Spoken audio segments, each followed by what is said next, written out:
Hei, olen Karoliina Tuominen Paimiosta. Peruskoulutukseltani mä oon sairaanhoitaja, mutta olen tehnyt pitkän uran lääkealalla myynnin ja markkinoinnin parissa. Olen myös yrittäjä, viljelen leikkokukkia kotitilallamme Paimiossa ja opiskelen myös kasvituotannon puutarhuriksi.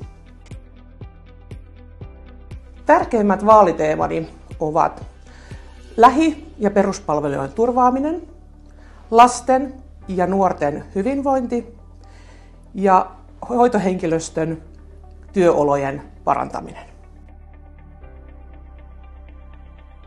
Perussuomalaiset. Hyvällä yhteistyöllä ja avoimella kommunikaatiolla saadaan hyviä asioita aikaan.